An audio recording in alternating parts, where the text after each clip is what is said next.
आम जीवन में अनेक गुड़िए दुख रही है। दुख समय आम भगवान को डाकू किंतु तांकर नीति आम अनुसरण करू कि एक कथा मु कहूना एक कथा स्टानफोर्ड यूनिवर्सिटी तरफ करा जायछि।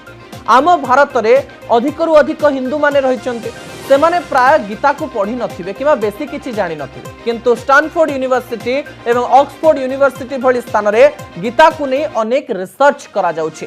एही समय स्टानफोर्ड यूनिवर्सिटी रु रिसर्च रो किछि तथ्य सामना को आसीछि जो तथ्य मु आपनक निकट रे स्पष्टतार सहित रखिबे।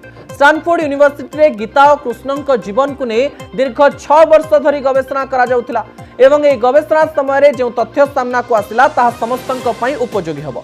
गवेषणार तथ्य अनुसार गीता हेउची गोटिए पुस्तक जो समस्त समस्यार समाधान अछि बोली स्टानफोर्ड यूनिवर्सिटी रो गवेषक माने कहिसंते। एथिरे कहा जायछि जे जो समय कृष्णक जीवन को नहीं गवेषणा करुथिले माने गीता को गवेषणा करुथिले से माने किछि तथ्य जानिले से तथ्य गुड़िक उपरे शीघ्र शीघ्र नजर पकाई नबा। कृष्ण जड़े एमिति व्यक्ति जे जीवन में सबकिछि हराइछंती हेले हसी हसी जीवन जीउछंती बोली एई गवेषक माने कहिछंती।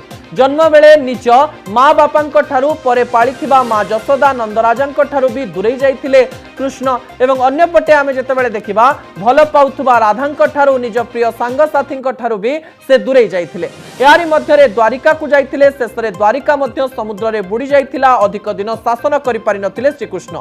किंतु एई समय आपणक निकटरे गोटिए गोटिए तथ्य मु रखिबी किछि लाइन्स रखिबी 8टी तथ्य रखिबी जे 8टी तथ्य कुहा जायछि स्टानफोर्ड यूनिवर्सिटी तरफरु जहाँ से माने गीतारू पाइछंती एवं समस्त समस्या समाधान रो ए 8टी सूत्र रहिछि बोली से माने कहिछंती। प्रथम सूत्र हेउछि कर्म करि चाल फल को आशा कर नाही बोली स्टानफोर्ड यूनिवर्सिटी जे 8टी पॉइंट रो प्रथम पॉइंट रहिछि। द्वितीय पॉइंट से माने गीतारू पाइछंती जीवन रे जहा घटे ता पछरे किछि कारण रहिथाय सेति पई दुख करिवार आवश्यकता नाही।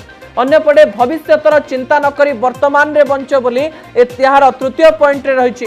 अन्यपटे एथिरे कहा जायछि एवं एथिरे आउ किछि मध्य तथ्य दिया जायछि से तथ्य को हमें टीवी स्क्रीन रे देखि नबा ता पर तथ्य उपरे नजर पकाई नियंतु। क्रोध लोभ अहंकार को त्याग कर एही पॉइंट रे एही कथा मध्य कहा जायछि एवं जेउ समय एवं आमे एही पॉइंट गुडी को विषय रे कथा होछु जीवन रे आगो को बढ़िबा पई किछि ना किछि त्याग करिबा पई पड़ी थाए बोली स्टानफोर्ड यूनिवर्सिटी रो एही तथ्य कहूछि। किंतु एही तथ्य माने गीतारू आनिचंते कोनोसी काम छोट किंबा बड़ नुहे सबु काम को सम्मान कर यह मध्य से माने गीतारू खोजिकी पाइछंती एवं भल बंधु को भल पाओ एवं सहयोग कर ए 8टी उपाय द्वारा जीवन प्रत्येक समस्यार समाधान होइजिबो बोली ए गवेषक माने निजर मत रखिछंती।